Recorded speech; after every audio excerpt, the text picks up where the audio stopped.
adolescente. Mas vamos que vamos, porque vocês ainda têm uma linda noite de sábado para curtir ao lado das pessoas que vocês amam. Então, Tem jogo do Mengão hoje. Deus que me perdoe, tinha. Aí não, aí você. Não, mas aí- depois daquele showzinho pro Vasco foi meio difícil pra eles mesmo. Não, pelo amor de Deus, João. Tá puxando teus parentes, João. Acho que teu pai é flamenguista, não é? Doente. Deus que me perdoe. Ó. É gente boa. É muita gente boa, mas não sabe torcer. Tinha que ter um defeito, né? Tem que ter um Os problema. fatores que entristecem. Ó, Nada, flamenguista, alegria. flamenguista, cruzeirense e corintiano, Deus que me perdoe. Ô, raça de ó, Vitor Augusto. rapaz, eu sou sofredor, eu sou botafoguense. Nossa! Eu sou Eu sofredor. vou te poupar. Ô, Ramon, eu sou. Oi. Pode voltar da aula, Augusto. Eu vou voltar da aula, é a melhor coisa que eu tenho que fazer mesmo, porque eu não esperava que o Ramon ia me fazer essa pergunta, entendeu? Mas Eu tô como, no mesmo ramo. como ele me mesmo ramo. perguntou, eu me senti no dever de falar e de honrar o meu time, mesmo que ele tá lá no buraco, lá no fundo, entendeu? Que vergonha. Mas não se preocupa não, o Mengão chega lá um dia. O Mengão ele vai ser campeão da segunda um dia, se Deus quiser. Nunca. Preocupa não. Vamos lá, meu povo. Vamos continuar, porque o João já estragou a situação aqui. Já terminou meu dia mal esse negócio aqui. Eu nem sabia que ia ter essa pelada hoje. Eu vou ter que assistir. Quem o Flamengo, para quem que vai perder hoje? Pra quem Volta redonda.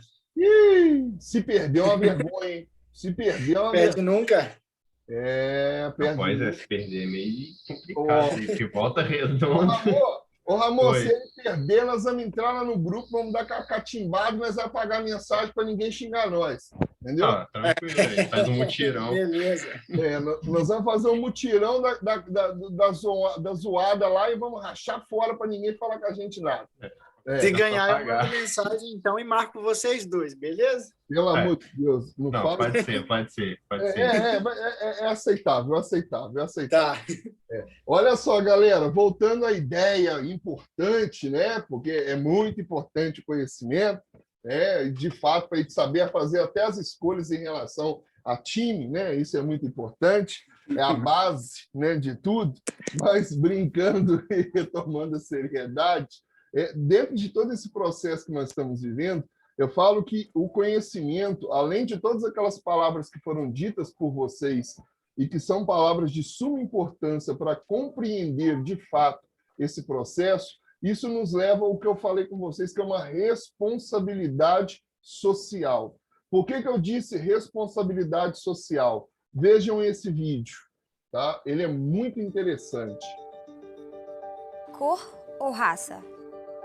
Raça.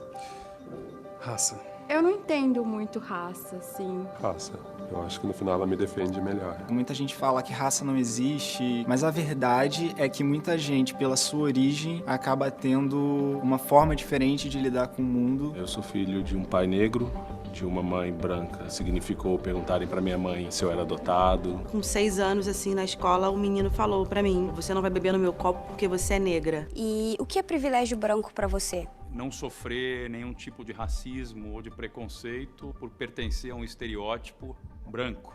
Tipo, às vezes que eu saí mais ou menos desarrumado, fui na padaria, a polícia me parou. É você nunca ter sua capacidade duvidada, sabe? É algo que tem que ser reconhecido e que tem que ser refletido para que a gente possa gerar uma mudança. E no jogo você acha que você vai ficar mais para frente ou para trás em se tratando de privilégios? Bem pra trás.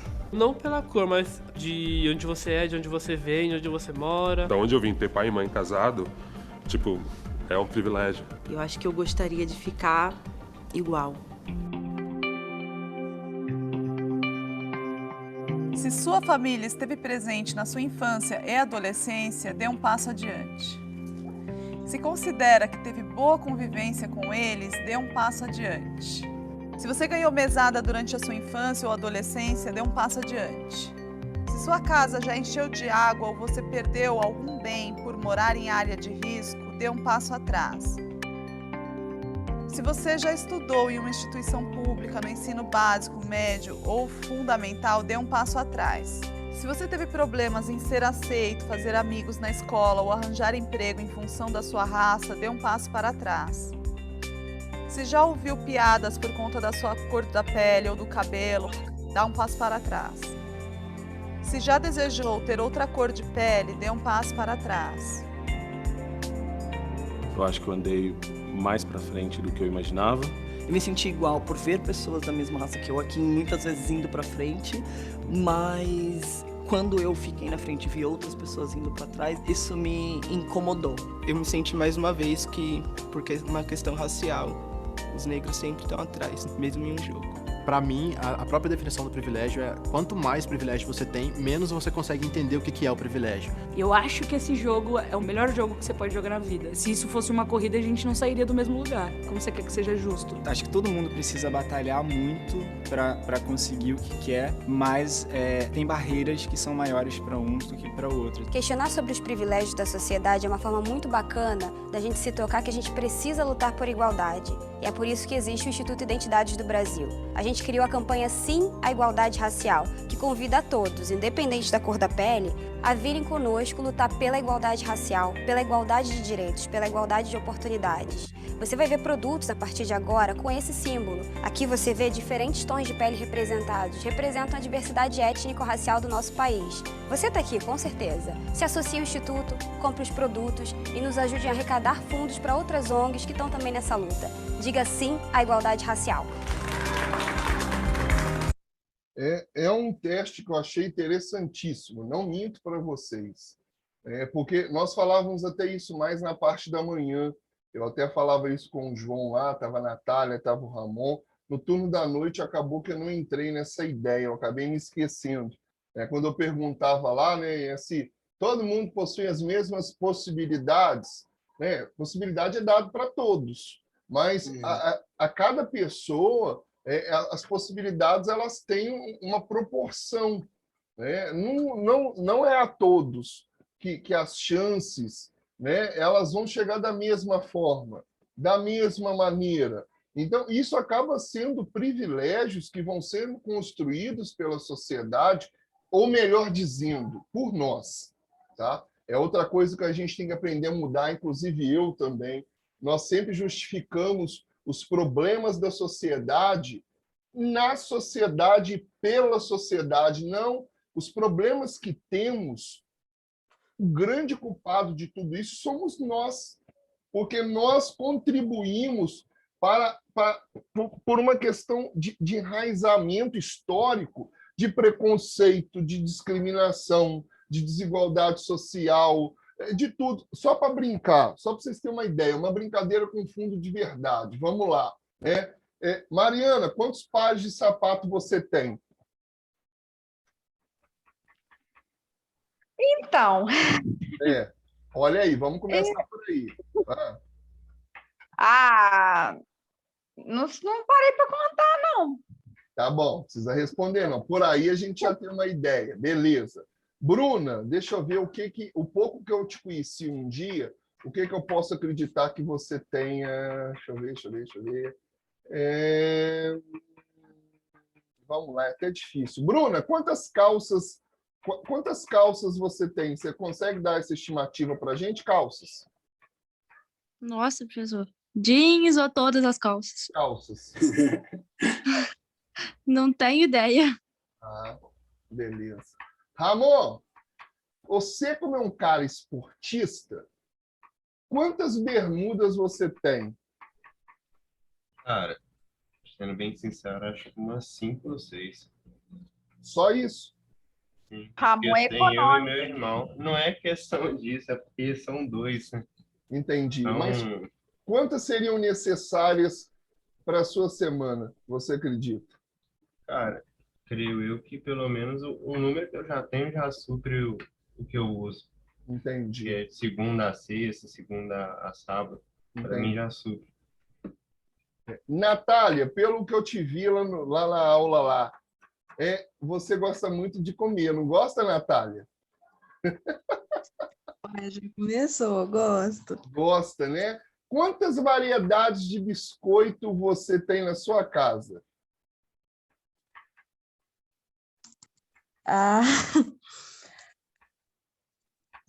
pouco, não é muito não. Maria Natália, olha o meu filho, só tem esse biscoito? Natália, aposto que mais de 2 você tem.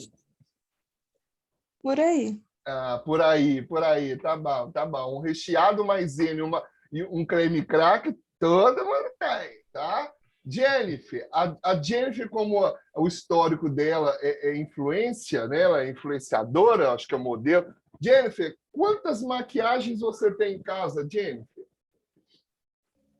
Ah, professor, não sei, mas é bastante.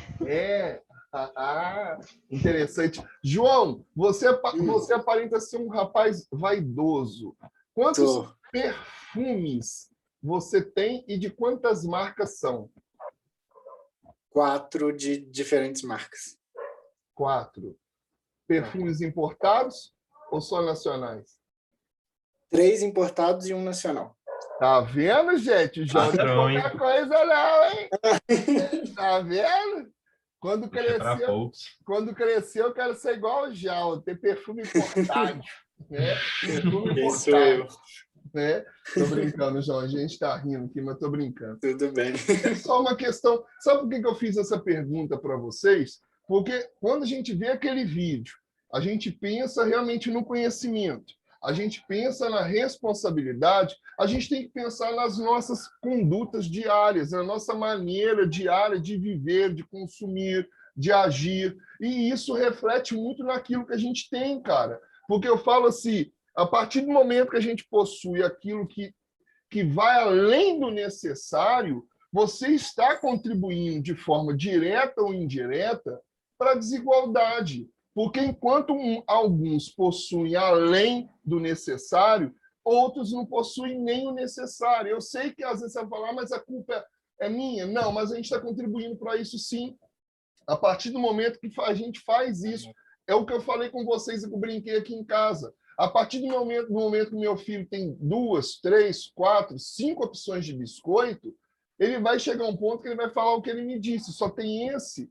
E quantos não possuem nem um creme cracker da vida, nem um biscoito Maria, nem um biscoito maisena? Então eu falo assim, quantas calças seriam necessárias? Não sei. 2, 3. Quantos sapatos? Tênis? 2, 3. Quantos tipos de perfume? Maquiagem?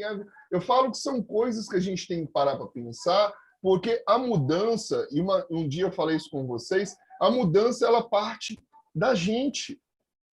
Eu não estou dizendo que nós devemos deixar de ser vaidosos, de nos arrumarmos, de ficarmos bem vistos, bem cheirosos, bem vestidos, né? Isso é muito importante. Independente da classe que nós sejamos, é muito importante o zelo e o cuidado pelo corpo. A doutora Bruna pode falar isso para nós, né? O quanto é importante o cuidado com a boca, né? Então, assim, são coisas que nós temos, e eu falo que nós temos que parar para pensar, porque quando a gente fala dessa corrente realista, é isso que nós estamos falando aqui. Quando a gente fala do realismo, a gente está falando, de fato, dessa relação sujeito-objeto e tudo aquilo, de fato, que é apreendido por nós frente à realidade que nós temos e que a gente não pode negar. Realidade essa que a gente fala, por exemplo, somos de fato providos de alguma possibilidade? Somos. Nós temos alguns privilégios dentro da sociedade? Temos. E a gente tem que aprender a assumir essa nossa condição para a gente começar a perceber e ver a sociedade com outros olhos. Porque a partir do momento que você não reconhece, tá? Não reconhece de fato essa possibilidade da sua presença, a sua condição, a sua moralidade, a sua ética, toda a sua questão valorativa dentro dessa sociedade, isso se torna um pouquinho mais complicado, porque nós vamos sempre querer justificar, né, os problemas, as calamidades públicas fora do nosso real, fora da nossa contribuição para isso também. Então, eu não estou querendo dizer que estamos errados, simplesmente que, na medida que nós estamos buscando, de fato, esse conhecimento, a gente tem que tomar consciência também de que pequenas ações nossas, elas podem contribuir para que a gente consiga compreender, de fato, melhor a nossa realidade. Realidade essa que tem como centralidade o capitalismo. O capitalismo, que é essa fonte, a busca pelo lucro, lá desde meados do século XVIII, com a Revolução Industrial. Então, e isso é uma coisa que até o momento atual ainda persiste e insiste. Realidade. Vejamos a realidade de fato como ela é. Percebamos-nos dentro dessa realidade. Porque é muito fácil a gente viver dentro desse mundo aí, olha. Esse universo, esse tipo de conhecimento, que é o conhecimento da ideia do idealismo. O que seria o idealismo? É a predominância do sujeito em relação ao objeto. O que seria isso? Cada um vai ver a realidade sob o seu ponto de vista, sobre a sua relação com o mundo. Então, a gente vai ver aquilo que a gente quer ver. É o que eu falei, às vezes eu falo com as pessoas, nós vamos ver as realidades catastróficas da sociedade como se fossem simplesmente imagens, retratos, né? E não como algo real, algo que precisa de um certo olhar crítico, de mudança, de empatia, de amor. Então, o idealismo é uma corrente, é um movimento que a gente tem que tomar um certo cuidado com ele. Porque é muito fácil você determinar as coisas de acordo com o seu ponto de vista. Porque quem vai determinar essa relação com o mundo e com o objeto é você.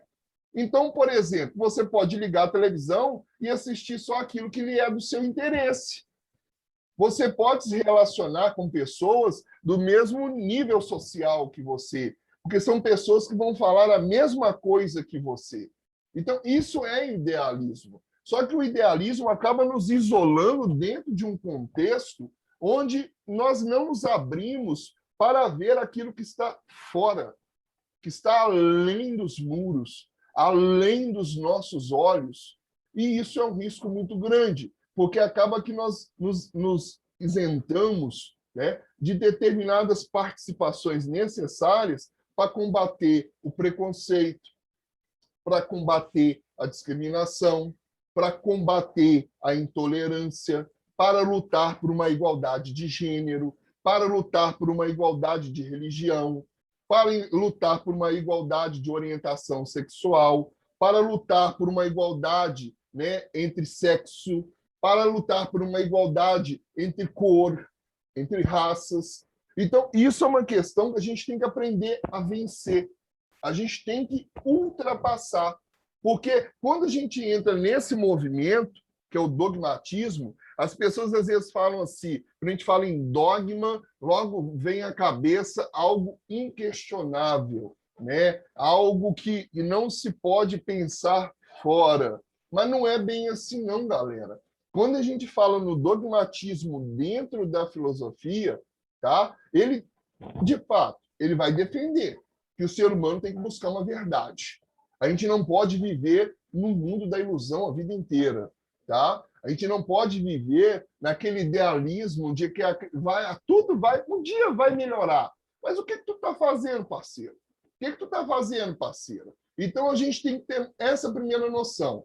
A gente tem que buscar a verdade e encontrar a verdade? Temos. De que forma nós vamos conhecer o mundo, conhecer isso? Através do nosso esforço, através da possibilidade que existe dos mecanismos de conhecimento. E esses mecanismos estão aí que nós vimos, que é o conhecimento racional, que é o conhecimento empírico, que é um conhecimento de sentidos. Então, quando a gente fala em dogmatismo, a gente não está falando para a filosofia de um conhecimento impossível, tá? De um conhecimento impensável. A gente está falando de um conhecimento que ele se faz necessário encontrá-lo para compreender de fato o mundo, a realidade e as pessoas, e encontrá-lo vai se dar através de um esforço de cada um de nós. Um esforço que pode ser racional, pode ser empírico, e depende de cada um de nós para alcançá-lo, e assim nós conseguirmos mudar a nossa realidade, que é tão necessária. Só que, em contrapartida, a gente corre o risco de cair nesse, que são poucos, mas existe uma pequena porcentagem. Uma pequena porcentagem de pessoas que acreditam no movimento do ceticismo, na corrente ceticista, ou mais conhecido como ceticismo, que para esse indivíduo não é possível, em momento algum, o ser humano encontrar verdade nenhuma.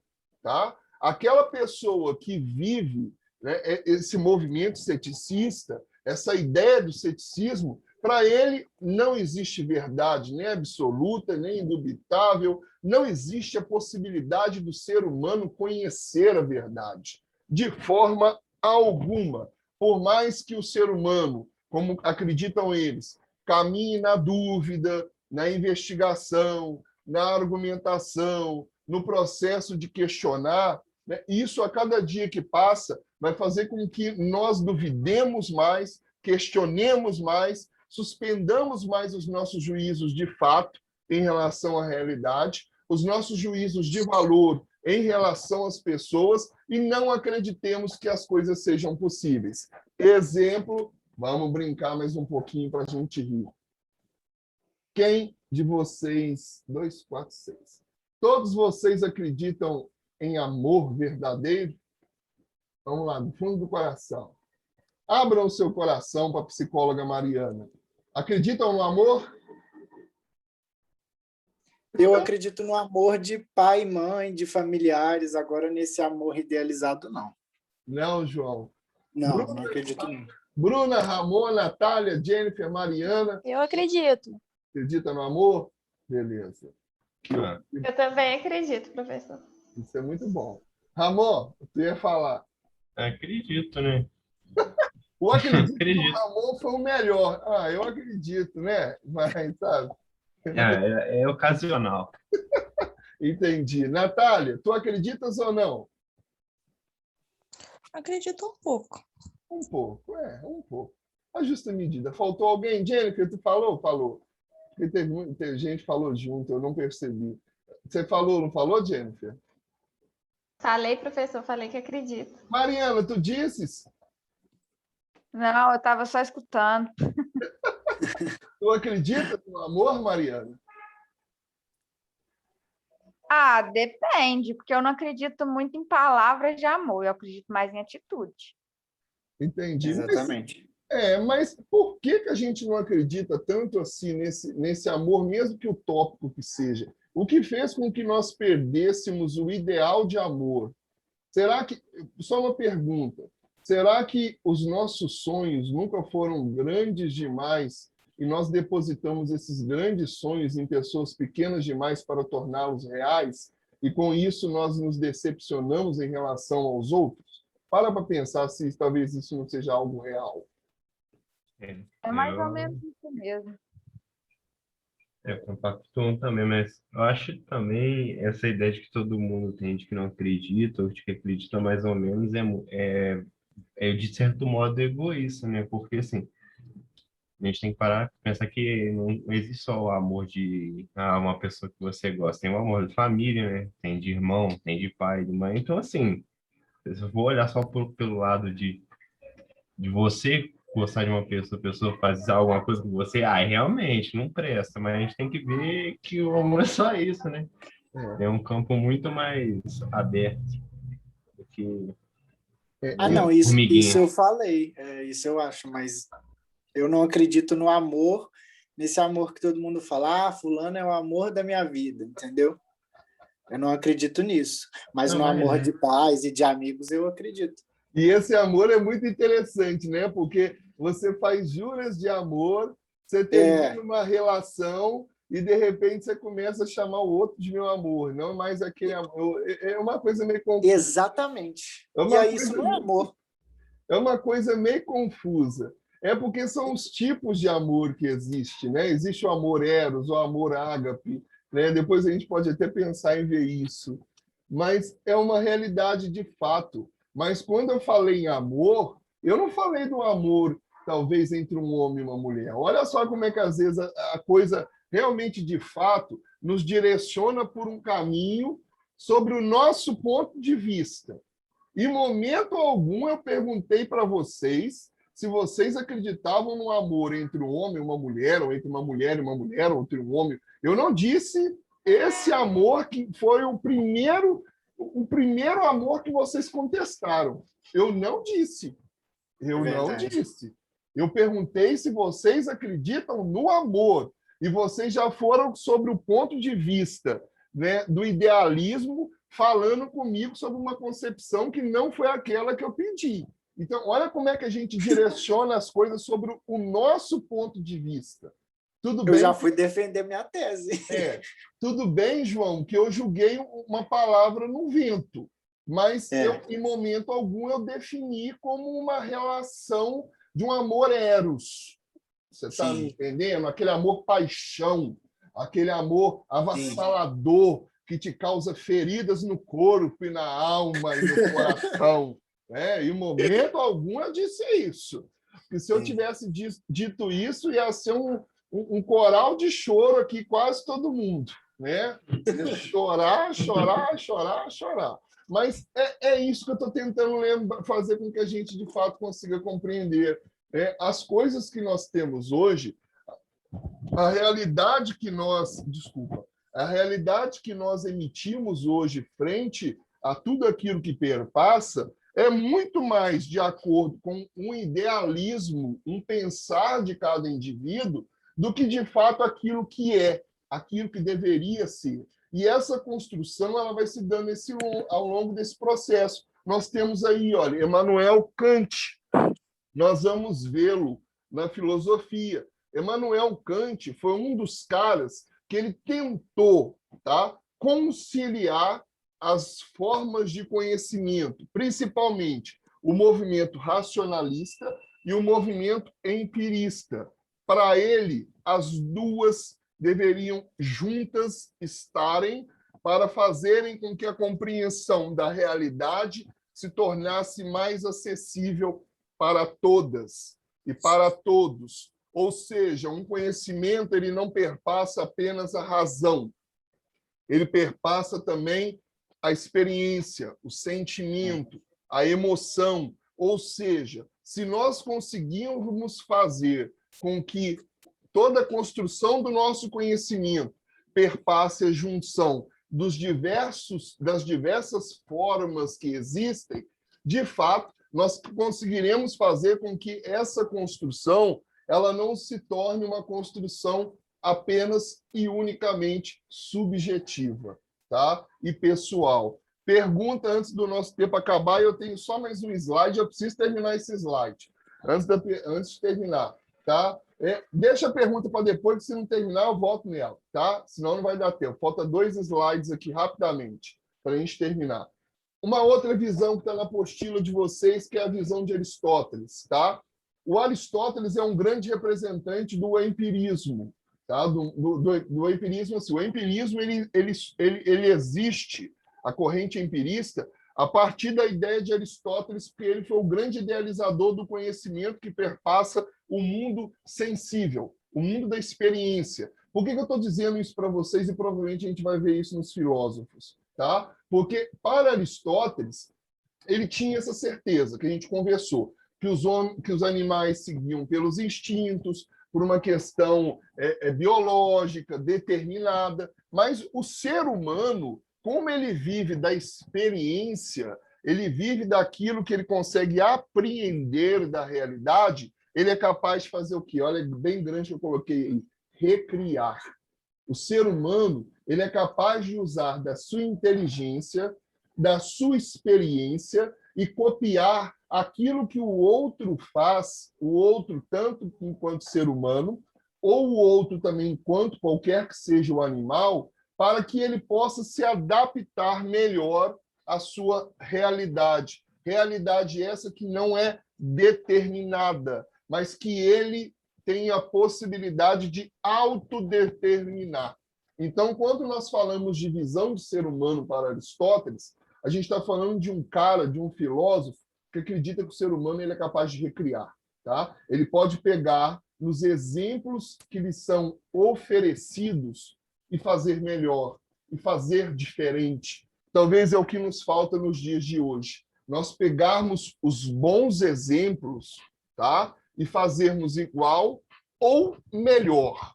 Não fazermos da nossa vida, né, um exemplo daquilo que não condiz com a melhoria da sociedade vigente. É uma coisa que a gente tem que pensar.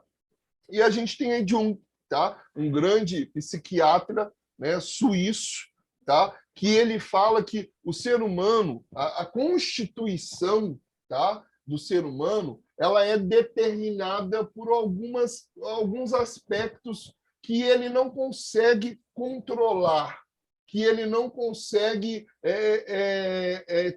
ter o poder sobre ele, né? Eu coloquei aí para vocês até o medo, mas existem tantos outros. Eu falo que, se a gente for pegar a atual sociedade e a atual realidade, são tantas as situações que nós perpassamos, são tantos os sentimentos, emoções, desejos que perpassam pelo nosso ser e que acabam fugindo do nosso controle, que seriam inumeráveis essas realidades. Tanto é que os números revelam isso, né? Quando a gente pega o número de mulheres que são agredidas por dia no Brasil, o número de jovens negros que são mortos no Brasil diariamente, o número de pessoas de outra orientação sexual que sofrem, né, de forma homofóbica esse preconceito, o número de pessoas de outras denominações religiosas, principalmente de matriz africana, que sofrem o preconceito.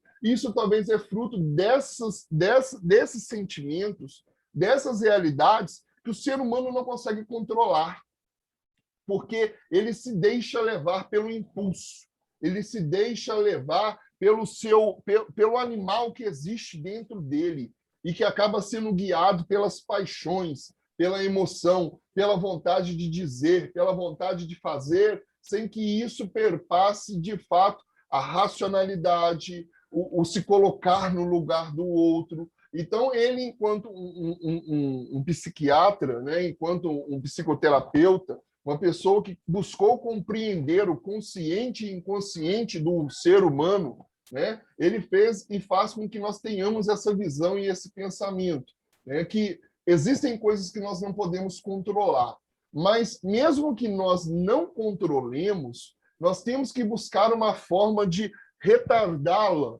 porque determinadas atitudes que venhamos a cometer a partir do momento que nós liberamos esse animal que existe dentro de nós por meio de determinadas situações, isso pode ocasionar na sociedade grandes feridas. Feridas essas que estão aí. E repito para vocês, discriminação, preconceito, intolerância, e aí vai.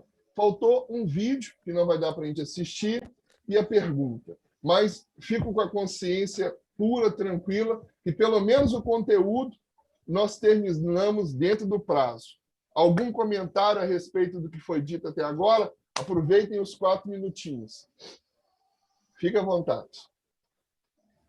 Não, eu quero só agradecer por você ter disponibilizado seu tempo também em pleno sábado, né? Porque assim como nós, você também tem sua vida fora do cursinho. E é isso. Não, mas engraçado, né, mano? Tem pessoas que falam por nós que a gente quer falar, né? Então, muito obrigado aí por já falar de uma vez, que eu ia falar isso exatamente agora, eu agradecer. Que, querendo ou não, a gente precisa, né? Não é questão de encontro, a gente precisa disso. Para poder lá na frente, né?